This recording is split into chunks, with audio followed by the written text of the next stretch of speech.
TV Imaculada, o Evangelho em primeiro lugar.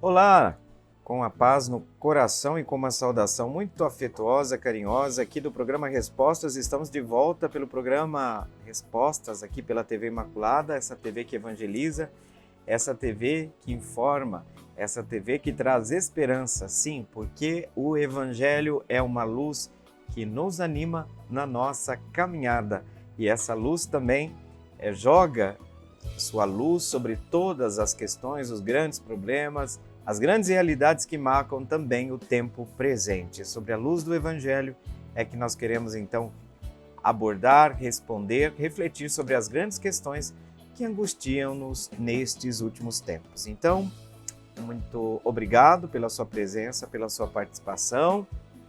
E nós queremos então informar para você que está assistindo pela primeira vez o programa Respostas que nós temos aqui uma dinâmica dividida em 3 blocos, mais 2 momentos. O primeiro momento é um momento reflexivo.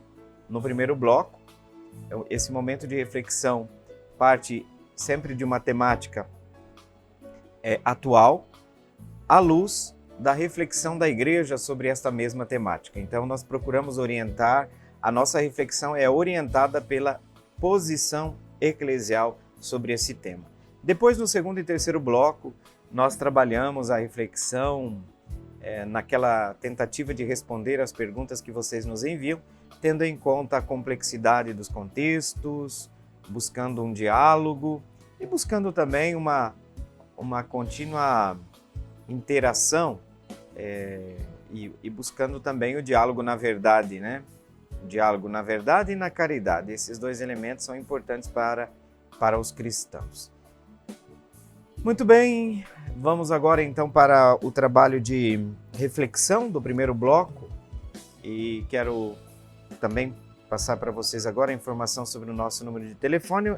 É um dos meios que você pode entrar em contato conosco, 993470532 e o código aqui do estado é 6767 993470532. Você pode enviar seu comentário, sua pergunta e a gente acolhe com muito carinho a sua participação. Nós temos alguns programas já que nós estamos tratando sobre o tema da construção da comunidade internacional, onde a Igreja avaliza a ideia de que nós precisamos de um ente universal que seja capaz de tratar hoje das grandes questões transnacionais que com certeza dizem respeito a questões universais dentro do mundo globalizado, do mundo atual. E agora nós vamos colocar já no programa de hoje, ainda que o capítulo continue com o tema da construção da comunidade internacional, nós vamos hoje especificamente colocar algumas normas que a Igreja apresenta para pautar essa cooperação que deve existir entre as nações, esta cooperação transnacional que forma então este ente universal. Então nós vamos agora para a leitura do texto de hoje, o texto tirado sempre do documento que nós já estamos trabalhando, já faz muito tempo, o documento que trata das relações da Igreja com o mundo contemporâneo, que é o documento do Concílio Vaticano II, Gaudium et Spes. Então nós vamos agora para a leitura do texto e na sequência a gente retorna para a reflexão. Construção da comunidade internacional. Algumas normas oportunas, parte 1. Para tal cooperação, aqui está falando da cooperação entre as nações, parecem oportunas as seguintes normas. Letra A. As nações em desenvolvimento ponham todo o empenho em procurar firmemente que a finalidade expressa do seu progresso seja a plena perfeição humana dos cidadãos. Lembrem-se que o progresso se origina e cresce, antes de mais, com o trabalho e engenho das populações, pois deve apoiar-se não apenas nos auxílios estrangeiros, mas, sobretudo, no desenvolvimento dos próprios recursos e no cultivo das qualidades e tradições próprias. Neste ponto, devem sobressair aqueles que têm maior influência nos outros. Letra B. É dever muito grave dos povos desenvolvidos ajudar os que estão em vias de desenvolvimento a realizar as tarefas referidas. Levem, portanto, a cabo em si mesmos as adaptações psicológicas e materiais que são necessárias para estabelecer esta cooperação internacional. E assim, nas negociações com as nações mais fracas e pobres, atendam com muito cuidado o bem das mesmas, pois elas necessitam para seu sustento dos lucros alcançados com a venda dos bens que produzem. Gaudium et Spes, número 86. Uma explicação básica que a gente faz já no início dessa reflexão é que quando a gente coloca parte 1 ou 2, pode acontecer até de um texto ter a parte 3, é porque nós entendemos que, didaticamente, esse texto, esse número do documento, ele está muito longo, ele está muito extenso. E aí a gente divide o quê? Para possibilitar um aprofundamento maior e para evitar que também a gente fique aqui com a leitura de um texto muito longo. Por quê? Porque a gente quer que você leia, a gente quer que você participe dessa leitura. Por quê? Porque hoje, mais do que nunca, é muito importante, tem um problema grave hoje das pessoas não buscarem as fontes das informações, né? Isso é crucial. Por quê? Porque determinadas fontes elas não são consideradas fontes imparciais. O que eu chamo de fonte imparcial? Eu chamo uma fonte que ela não tem um objetivo externo que conduza a reflexão a dizer o que determinada linha, determinado pensamento, determinada ideologia condiciona. A linha, digamos assim, a leitura imparcial não existem elementos externos que influenciam uma leitura de um viés. Então, nesse sentido, eu sempre falo, você quer conhecer a igreja? Procure CNBB, site da CNBB. Procure o site do Vaticano, Vatican News. Tem em português, você sabia? Então tem tanta gente falando asneira, que podia simplesmente ouvir a igreja na sua fonte. Estou dando um exemplo. Eu não vou procurar opinião política num site que eu sei que é de um partido. O partido tem direito de se expressar naquele seu site? Claro. O pensamento do partido está ali expresso. Mas eu não posso citar aquele partido como fonte imparcial. Da mesma forma, quem tem grupos políticos de WhatsApp. Qual que é a sua fonte? No Zap da tia. Você me perdoe, mas da onde você tirou isso? Esse é um problema grave hoje. Muitas pessoas estão espalhando fake news construídos com o objetivo único de ser fake news mesmo, de corroborar uma tese, de reforçar uma ideia. Então a gente tem que tomar muito cuidado, viu, gente? Por isso que eu faço questão aqui no programa Respostas de dizer, procura a fonte. A fonte. Então, gente, 2 normas hoje, nós começamos com 2, depois vai ter mais. A cooperação entre as nações. E vocês perceberam que na letra A nós temos um conselho que a igreja dá para os países em desenvolvimento. Sabe o que chamava antigamente, gente? A linguagem que se usava era mais pesada. Depois se resolveu mudar essa. Se falava países de terceiro mundo. Aí passou a chamar países em vias de desenvolvimento. Significa aqui, gente, vou traduzir assim no português muito claro, os países mais pobres. E depois na letra B, vocês vão perceber que já tem uma abordagem, uma norma já para os países desenvolvidos. As nações ricas, traduzindo, tá? De maneira assim, desenhando. Uma coisa que é importante na letra A, cuidado, muitos países desenvolvidos ajudam os países subdesenvolvidos, mas é numa visão colonialista.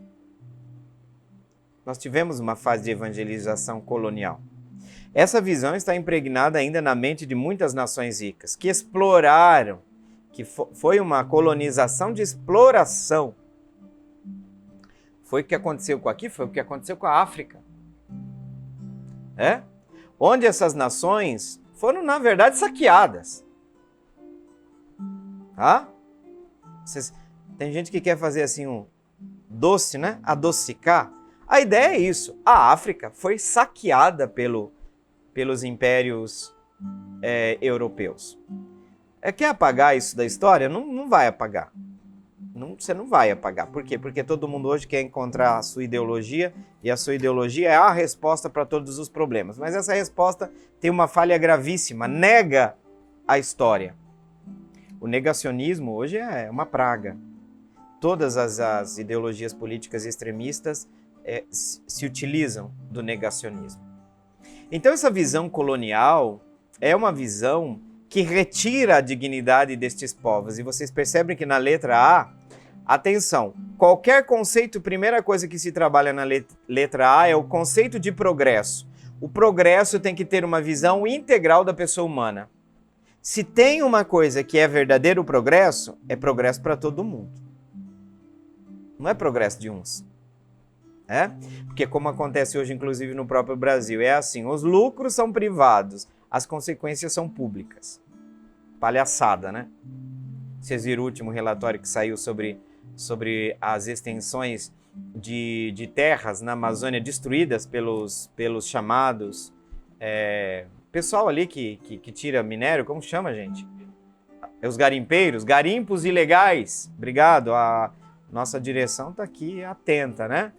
Garimpos ilegais. Gente, não lembro agora o número exato de campos de futebol. É monstruoso. Só que é engraçado, de onde que vai o lucro? Vai para o bolso de alguns. Agora as consequências, além da saúde dos povos originários, porque você sabe que tem povos originários que já está se comprovando que eles têm mercúrio no sangue, né? Isso é criminoso. Eu chamo isso crime contra a humanidade. Eu não tenho outro nome para isso. Você tem? Eu não tenho. Tá? Crime contra a humanidade. Então, a gente precisa dar nome aos bois, né, gente? A gente quer passar a mão assim numa ideologia que está aí, né? Porque é agressiva, porque é violenta. Não. O nome é isso. É crime contra a humanidade. Você quer enriquecer às custas do sofrimento dos outros, cara? Olha, eu vou parar por aqui, porque hoje eu falei já pro pessoal que eu estou bem cansado, que eu tive uma semana exaustiva. Aí sabe quando a gente está cansado, a gente acaba, né? Acaba falando que não deve. Então, não pode se pensar no crescimento de alguns às custas do sofrimento de outros. Porque, atenção, o conceito de pobre latino-americano não é pobre porque ele não trabalha, é porque ele é empobrecido. O nosso sistema, ele causa o empobrecimento de boa parte das nações. Mas já sei, você já está pensando que eu sou teologia da libertação. Isso está na doutrina social da igreja, tá? Só vai ler, meu irmão, leitura, acorda. Sai do grupo do Zap da tia, tem mais coisa no mundo. Do grupo do Zap da avó, do tio. Sai do grupo do Zap lá da política. Olha o mundo, acorda, cara. Acorda. Acorda, América. A finalidade expressa do progresso seja a plena perfeição humana dos cidadãos. Não diz de uma casta. Plena perfeição humana dos cidadãos. Lembre-se que o progresso se origina e cresce com o trabalho e com o engenho da população local. Interessante. Isso é para valorizar as pessoas que estão ali, né? Aquele povo. E devem apoiar-se não apenas os auxílios estrangeiros, mas, sobretudo, o desenvolvimento dos próprios recursos. E outra coisa importante aqui para parar com essa ideia colonialista, né, de depredação. valorizar o cultivo das qualidades das tradições próprias dos povos, né? Cuidado. Agora, para as nações desenvolvidas, cuidado. Tem que evitar toda e qualquer ideia de dependência, né? De criar dependência. E ajudar que na dinâmica do auxílio que uma comunidade internacional vai prestar para um país em vias de desenvolvimento, que não crie mais miséria, mais pobreza e dependência.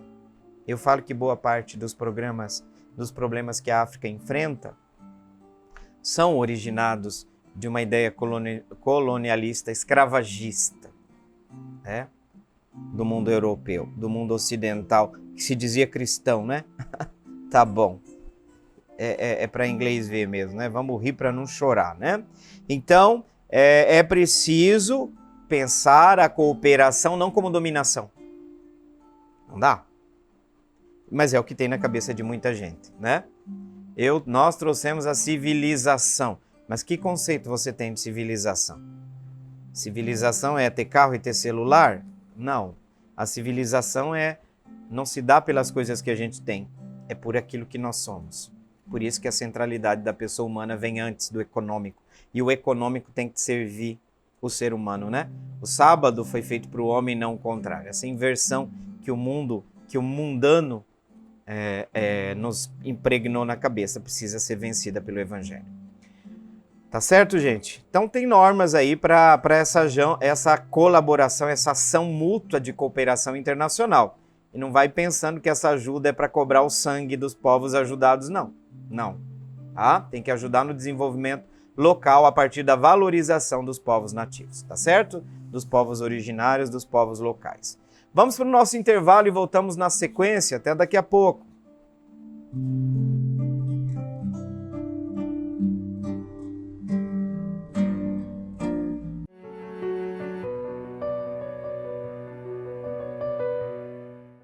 Promessa feita, promessa cumprida, e já estamos aqui de volta para o segundo bloco do programa Respostas e quero saudar todos vocês que estão espalhados por esse Brasil todo e a gente sabe que nós temos aí o acesso de todos vocês pelo canal 321, né? 321 da Parabólica. Que coisa boa. Volta e meia a gente recebe alguma pergunta que vem de fora. E de fato, para lembrar que nós estamos falando aqui da TV Imaculada, aqui em Campo Grande, Mato Grosso do Sul. Por isso que a gente sempre lembra o código daqui, né? E não esquece que é do Sul, hein? O pessoal aqui arrepia se você falar só Mato Grosso. Nada contra o Mato Grosso. Estado magnífico também. Tem muita gente boa lá também, né? Todo mundo lá é gente boa. Tirando os defeitos, é tudo gente boa. Igual nós aqui, né? Brincadeira. 67993470532 é o número do telefone e você pode participar do programa Respostas. Gente, falamos aí sobre cooperação internacional, a doutrina social da igreja vai colocar que nós precisamos de alguns parâmetros para que essa cooperação não custe mais caro do que deva custar, né? É isso aí, a gente precisa tomar muito cuidado porque tem muita gente que nega a dimensão social da nossa fé. Uma pena que a catequese de muitas pessoas só está no louvor, nas mãos para o alto, né? Só desenroscar a lâmpada, né? Desculpa falar dessa forma, mas às vezes a gente tem que ser um pouco assim, porque parece que a doutrina social não entra na cabeça de alguns cristãos, né? Tá lá, é patrimônio da fé, né? Eu falo assim, se o pessoal... Tem um pessoal assim, quando a moral é sexual, cobra-se da Sagrada Escritura o sentido literal. Agora, quando a Sagrada Escritura fala, se você quer ser perfeito, vai, vende tudo que tem, dá aos pobres e vem e me segue, a interpretação não é literal, não. É uma coisa, né? A gente faz da Sagrada Escritura gato e sapato, né? Gato e sapato. É as ideologias, né? O mundão tá dentro da nossa alma. E aí o Evangelho é lido assim, que convém, né? O cristianismo de conveniência. Tristeza, tristeza. Eu brigo mesmo, e tem gente que vira a cara culpada, paciência. Deus te ama, meu irmão, mas eu preciso falar. Eu não prefiro dormir em paz com a minha consciência, né? Pelo menos nesse sentido. Cheio de defeitos também, igual todo mundo, mas a gente precisa dizer algumas coisas porque são necessárias, porque eu penso que algumas ideias que estão, estão aí presentes, estão nos separando, estão criando barreiras e a gente precisa lutar contra essas ideias. E eu falo nunca contra pessoas, né? Mas algumas ideias aí propagadas são sectárias, são perigosas, são ideologias, né? Ideologia tem de esquerda e tem de direita, viu? Cuidado dos extremos, né? Vamos lá. O Valdeir, coitado, o Valdeir deve estar esperando faz tempo a resposta dessa pergunta dele, mas Valdeir chegou. O Valdeir Lima, muito obrigado pela sua participação. Joia, Valdeir. Bacana. Valeu. O Valdeir fala de Itaporã, Mato Grosso do Sul. Foi de lá que ele mandou a sua pergunta. Muito obrigado. Pessoal de Itaporã, ali vizinho de Dourados. Minha família que mora ali em Dourados, né? Dourados e o Brilhante. E, inclusive o Valdeir disse que estava assistindo pela Parabólica. Tomara que você esteja aí hoje, né, Valdeir? Que bom. A pergunta do Valdeir é: qual a finalidade de Israel cometer atrocidades contra o povo palestino? A gente coloca aqui a pergunta como veio, tá? A pergunta veio assim ela vai.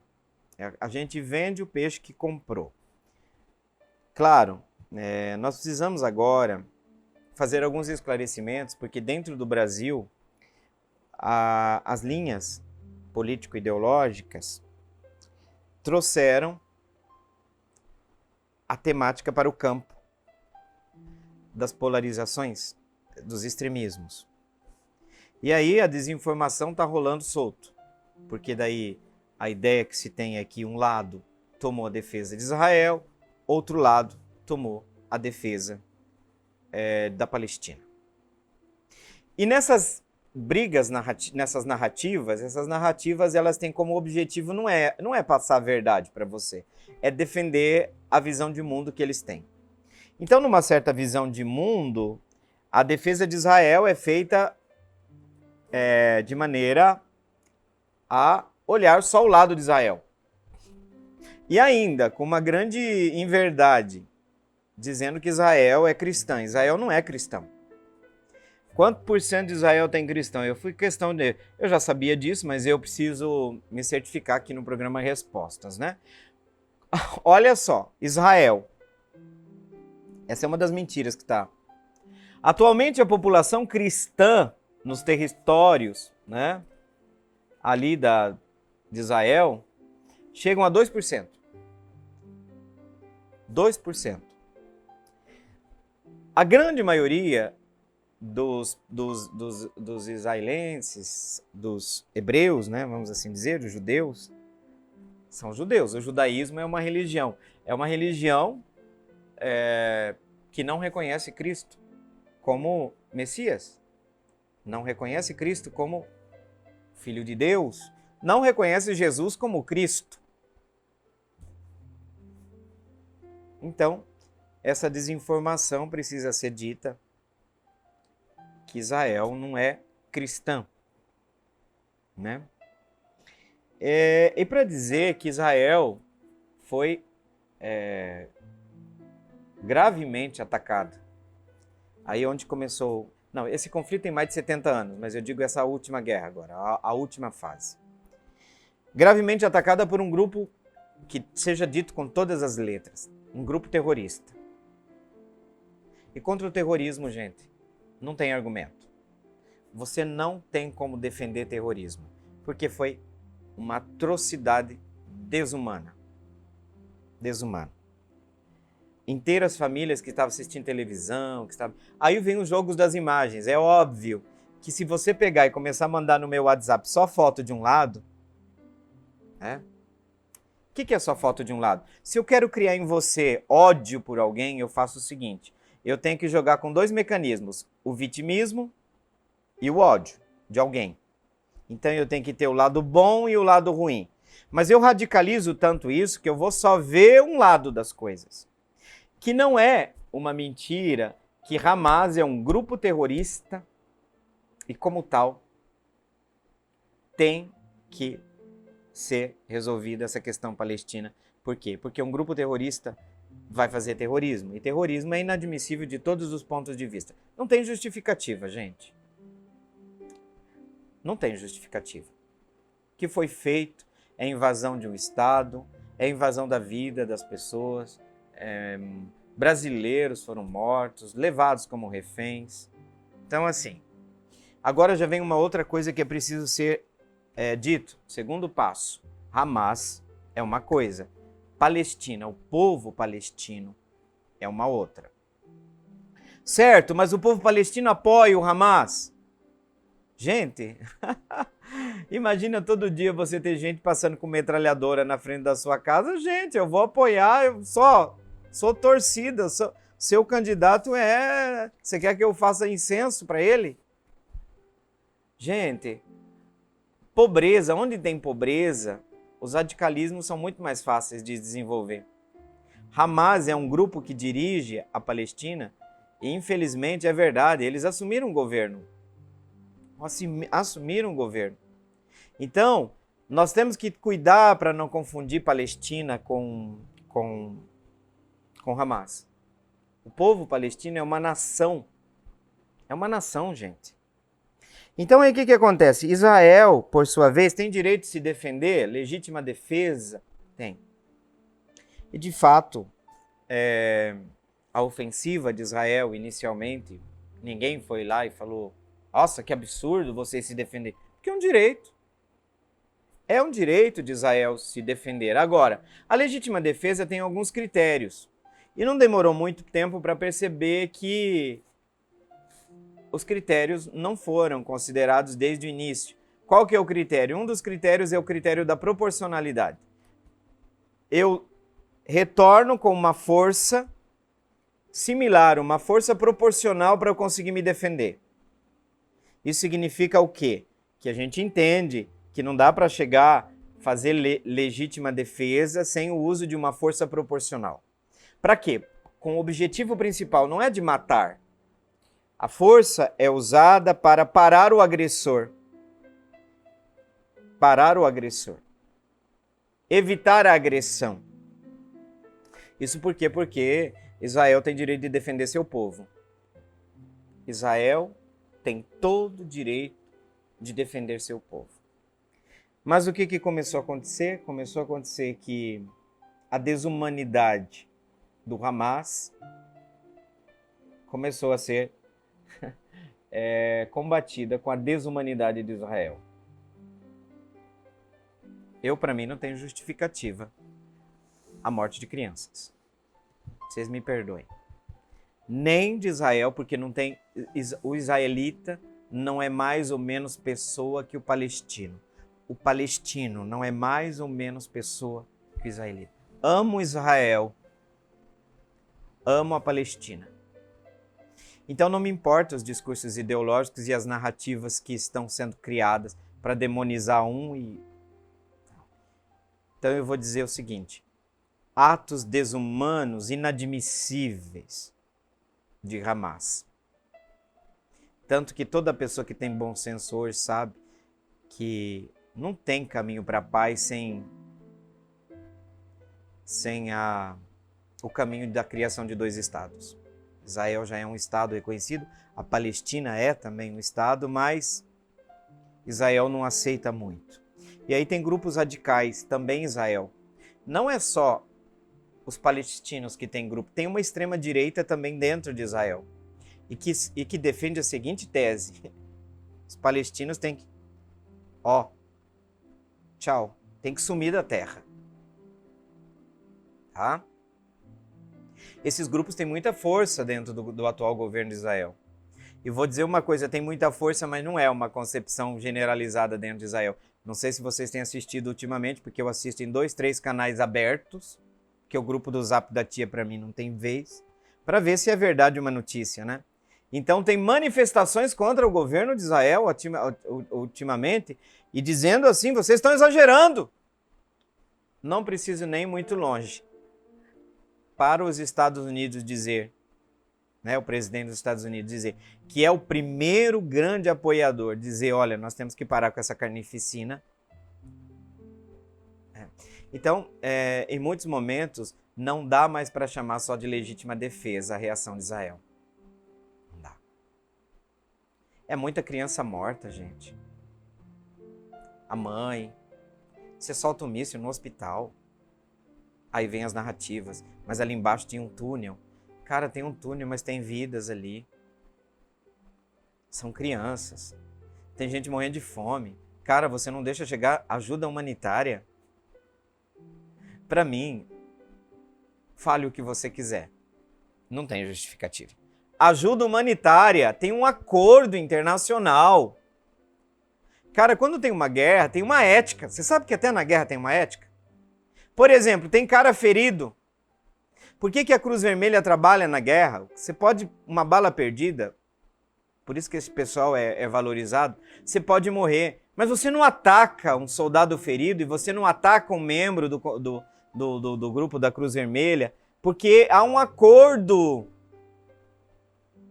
Há um acordo, gente. Até numa guerra tem acordo, tem ética. Nós estamos vivendo um tempo que nem os acordos internacionais são cumpridos. Então eu digo, Hamas Palestina tem que acabar com um governo extremista. E diga-se com todos os nomes e todas as letras. Terroristas. Tem que acabar com isso. O terrorismo é inadmissível, não tem justificativa. Mas agora Israel está exagerando drasticamente. Para mim, Israel hoje já teria que ir para o tribunal de crime contra a humanidade. Hoje. Agora. Então eu falo para vocês que violência, eu vou falar uma frase clichê. Violência gera violência. Bem sabemos que o arsenal militar de Israel, gente, eles têm arma nuclear. É infinitamente gigantesco. Israelita com 8 anos, 12 anos e põe uma metralhadora na mão deles. Agora, é certo isso? Eu tenho minhas dúvidas.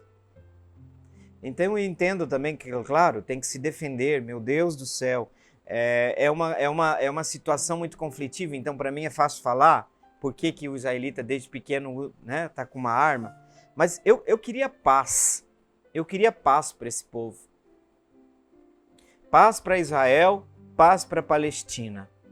É isso. Paz para Israel. Os palestinos têm que ter direito a ter sua terra, seu lugar, para não ficar fugindo para outros países, para comunidades próximas, para se estabelecer. Pelo amor de Deus, vamos ajudar esse povo. Esse povo foi arrasado. Esse povo foi arrasado. Então o conflito, ele tem que acabar. Israel tem que viver em paz. Não ter medo de ver sua população atacada por um grupo terrorista. Então eu vou terminar esse bloco, falando que de tudo que eu falei, eu queria dizer isso. Eu só quero saber de paz. A igreja está falando, o Papa está falando. A gente fica destruído com as notícias que a gente tem. Tá? E eu não quero também que vocês me mandem no meu WhatsApp só foto de crianças israelenses mortas. Eu também podem mandar as fotos também das crianças que morreram na Palestina. É um número infinitamente maior. Mas, tá? Não tem justificativa. Não dá mais para se aplicar o direito de legítima defesa, porque aqui se trata de um crime contra a humanidade. Tá? Os tribunais não usam esses termos ainda, vocês podem dizer que eu estou exagerando, né? E é um direito de vocês de discordarem de mim, mas eu termino dizendo isso. Venha paz sobre Israel, venha paz sobre a Palestina. Que Deus abençoe e conceda paz e tranquilidade para estes povos que se encontram nesse fogo cruzado, nesse momento de guerra. Tá certo? Já me avisaram aqui que terminou o segundo bloco do programa Respostas. Vamos para o intervalo e nós voltamos na sequência.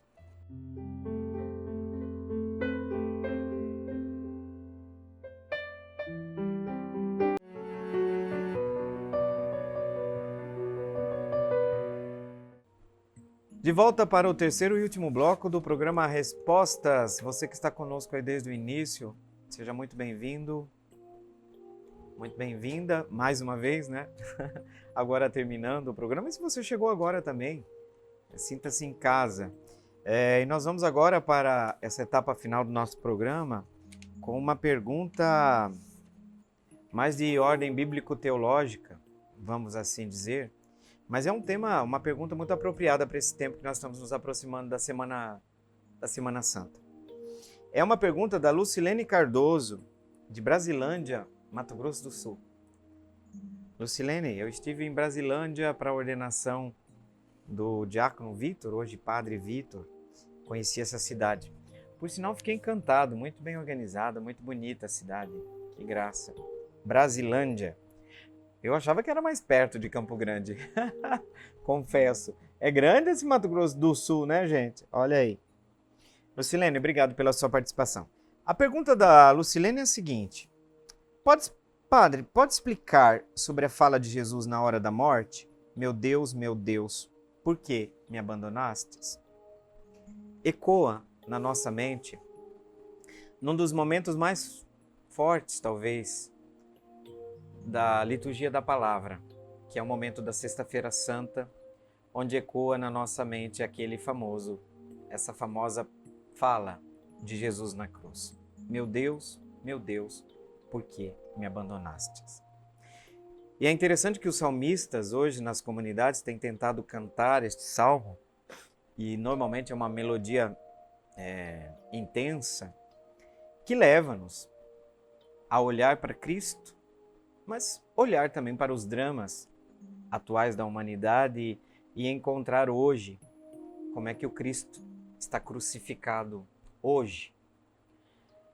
Ecoa na nossa espiritualidade não simplesmente fazer um chororô na Sexta-feira Santa, mas refletir profundamente sobre esse gesto de Deus que leva seu amor até as últimas consequências. E o faz exatamente por amor. Na cruz nós temos a radical kenosis, que do grego, traduzindo para nós, é baixamento.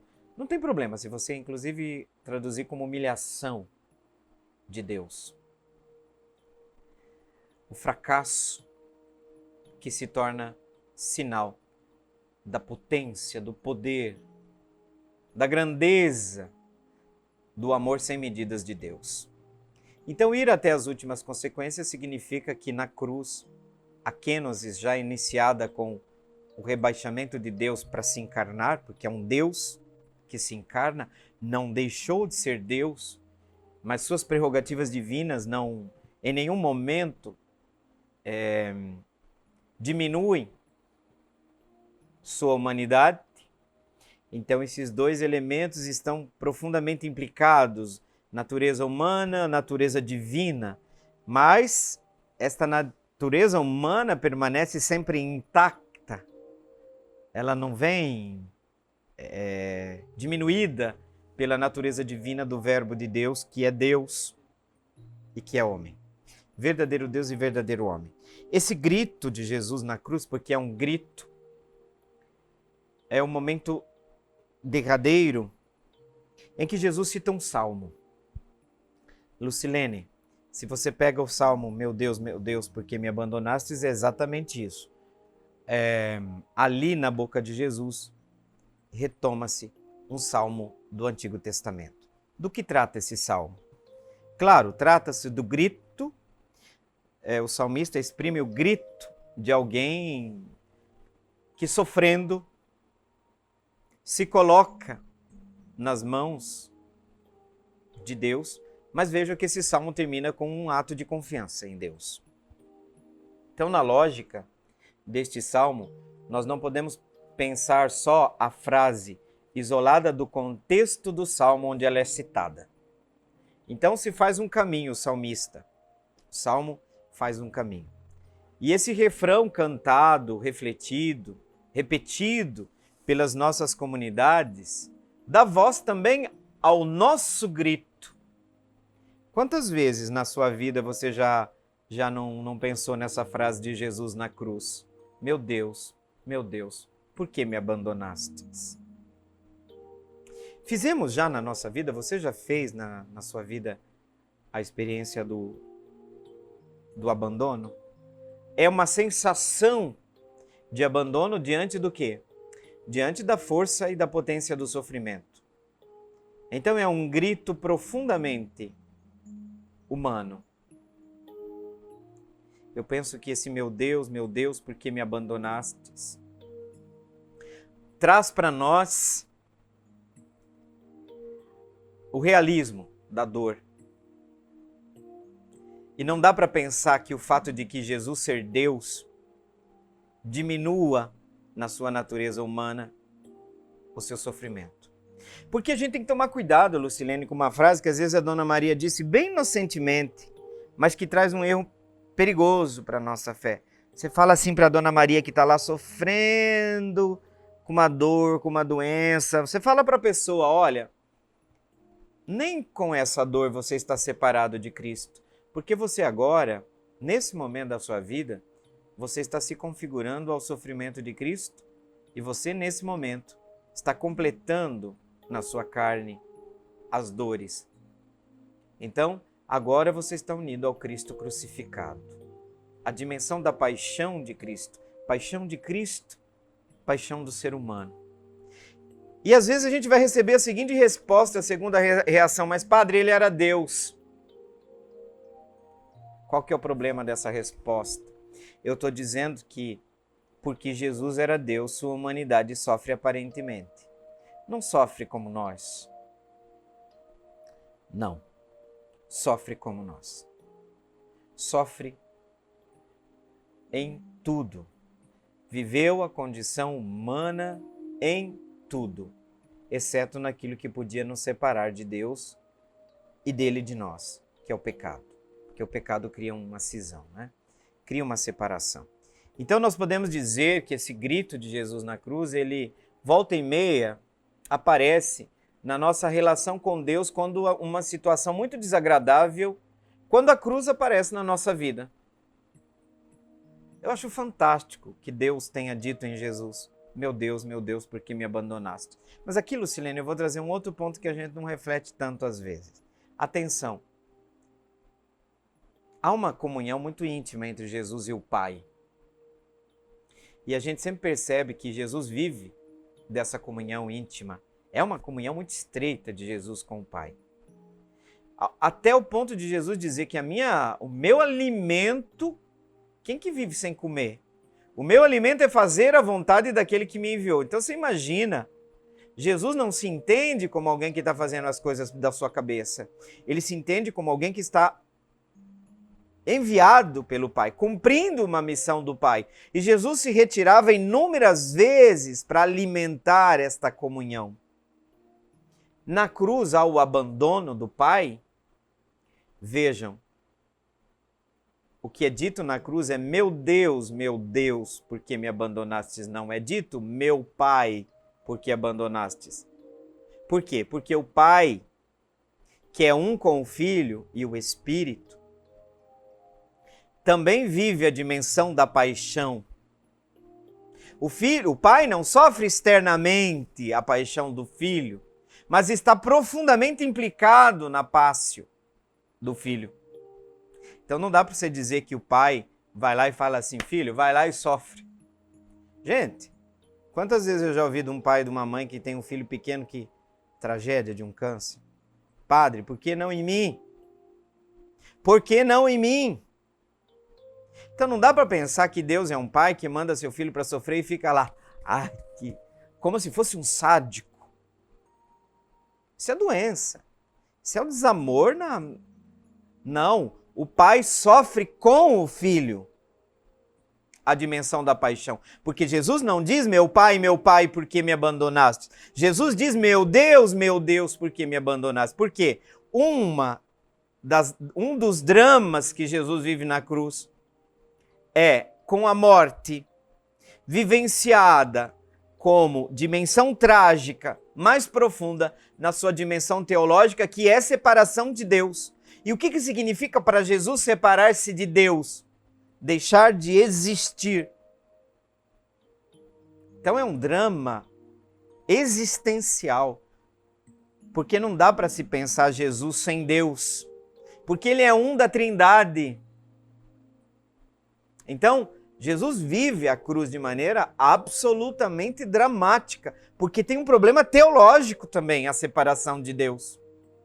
Porque assim é vivida pelo pecador a morte. Não é só morte física, é morte moral. Por isso que a tradição diz que a morte é fruto do pecado. Mas como fruto do pecado, sua consciência mais trágica é vivida como separação de Deus. Em outras palavras, volta ao nada. Então, existe a dramaticidade da cruz. Por quê? Porque a gente não pode romantizar a cruz. Um certo devocionismo, para mim, beira masoquismo. Por um lado, o lado do desespero diante da cruz. Cristo não é um desesperado, mas é alguém que sofre. E sua paixão é uma paixão pela humanidade. É uma paixão no lugar da humanidade. Como tal, essa paixão é a expressão do seu amor. E como expressão do seu amor, por incrível que pareça, há um paradoxo tremendo na cruz. Ao mesmo tempo que é o ápice do sofrimento, é o ápice da alegria daquele que se doa com tudo que pode. Quantas pessoas nesse mundo, por exemplo, você diria assim, eu dou minha vida no lugar dela? Pensa, quantas pessoas você diria assim, sem pensar duas vezes? Eu acredito que você deve ter uma lista de pessoas pelas quais você diria, ó, não ele, eu. Deus, você pode escolher se eu posso. A gente não pode, mas a gente colocaria assim no coração. Eu me colocaria no lugar. A gente sente isso. Eu falo, né? Falo para vocês também como eu tenho uma família, né? Eu tenho sobrinhos do meu irmão que foi para Deus. Eu diria sem pensar duas vezes, me põe no lugar.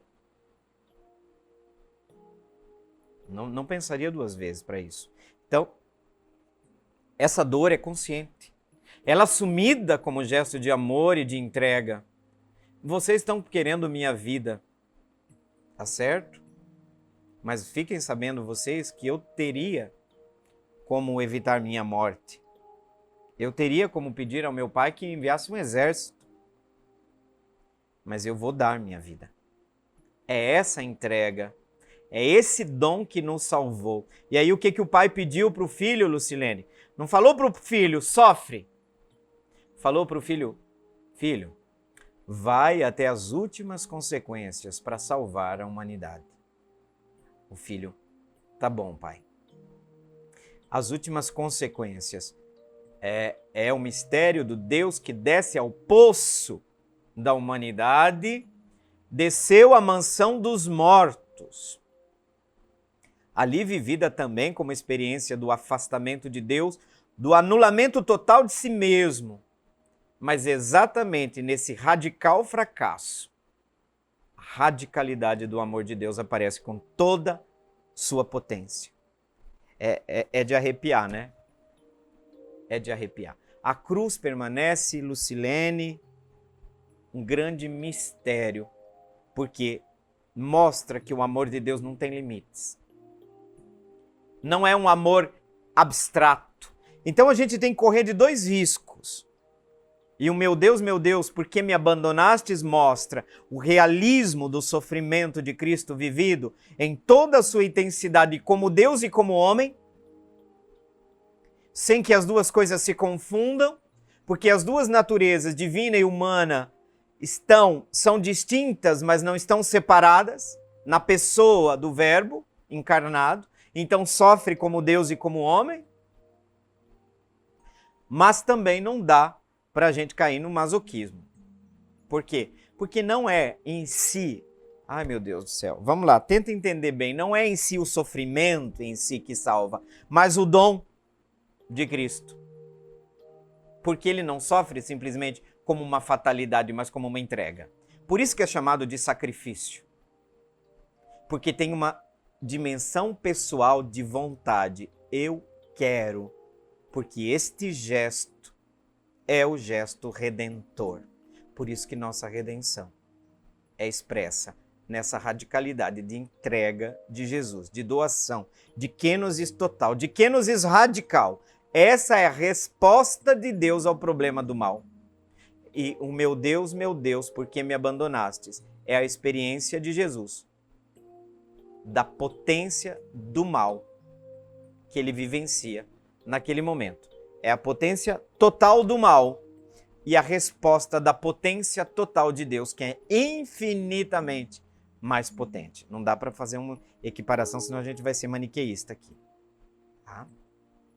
Mas Jesus exprime quando ele diz, meu Deus, por que me abandonastes? O veneno da serpente, o veneno do mal, atingiu o momento auge da dor e do sofrimento.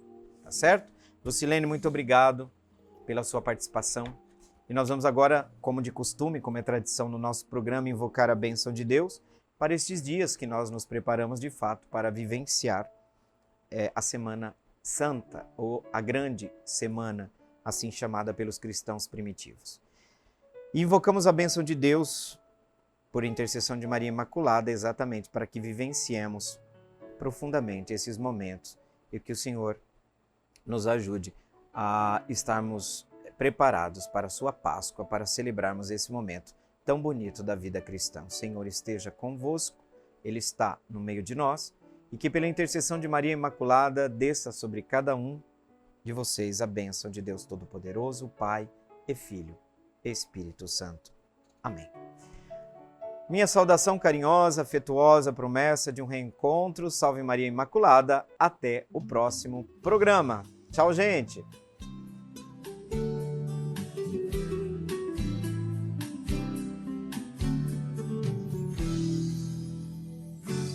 Meu coração é para ti.